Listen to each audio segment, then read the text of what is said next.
What's up, everybody? Welcome to the Dual Sport Disc Sport YouTube channel. If you want to see some cool stuff, make sure you subscribe. I have all kinds of different stuff going on. Today I have the Vapor Blaster upgrades part 2. Someone commented in the original video they want to see the pump setup, so I'm going to show that today. Also show the additional upgrades I did. This thing's pretty complete now, so hopefully this will help you out. If you want to build your own, you can see the setup start to finish if you watch episode 1.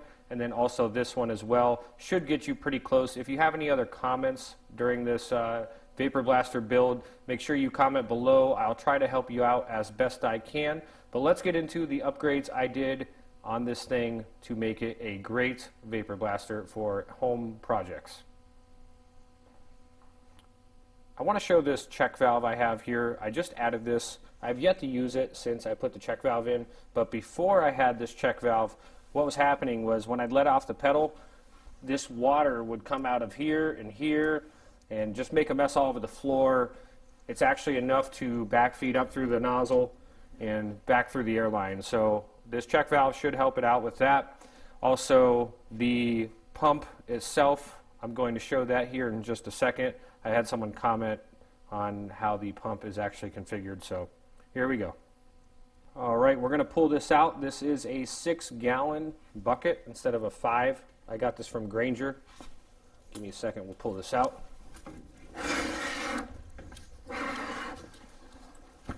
And we'll show the trash pump setup here. I got this on eBay, 137 bucks. It's a Surumi pump, I think that's how you say it. But let's check out what we got.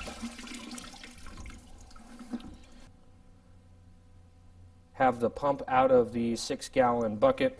I split it here. There was a different, I think it was 2-inch, I can't remember for sure, but I took that off, put a flange on there, and I had to grind it down for it to fit, but from there I just reduced it down and I teed it off. I have a 3/4 inch line here and a 3/4 inch line going up to the gun.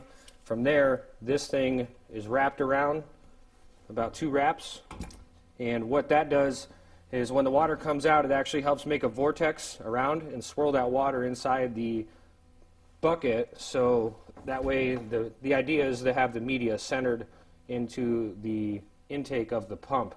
Now I also drilled some holes, hopefully you can see them, but I drilled a bunch of little holes and I plugged the end of that 3/4 inch line, get around here,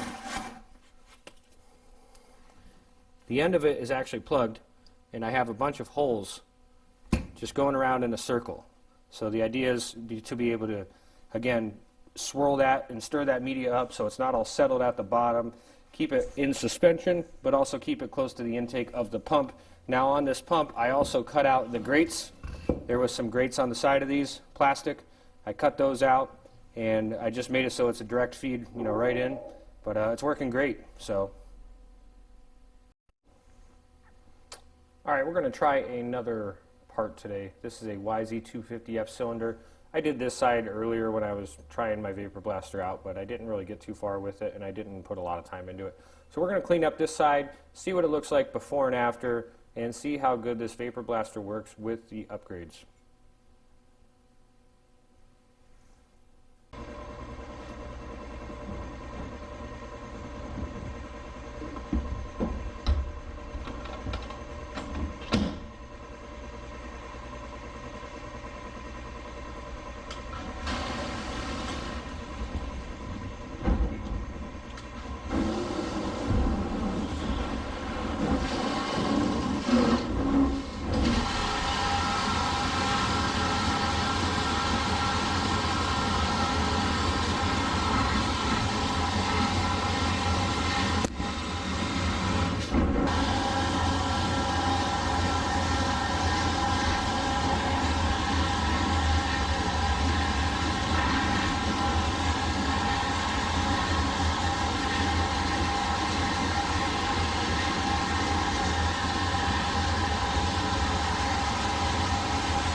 Here's how the cylinder looks afterwards. Check this thing out. This is the side I did. It looks amazing.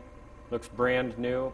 Check this side out. This was the original. Now, I didn't do any cleaning before I put this in the Vapor Blaster. Some people recommend that you clean the part. I kind of think you should if you have a ton of grease, like this area here. Also up here, one, it just helps in the removal of grease, just like with a sandblaster. Sometimes if you have grease on it, it's hard to get it off. But also it keeps your media a lot cleaner and your water a lot cleaner if you just clean the part up with some soap and water and a brush beforehand. But again, I just put this thing right in there just to try it out. You can see this cylinder has had a pretty rough history, so it's not going back on a bike. But that side, you can't even tell. It looks perfectly brand new. So if you have any more questions on this Vapor Blaster setup, feel free to comment, like, and subscribe. If you want to see me do any different types of metal, put a comment down there. I'll try to do what I can. And hopefully you're tuned in for the next one.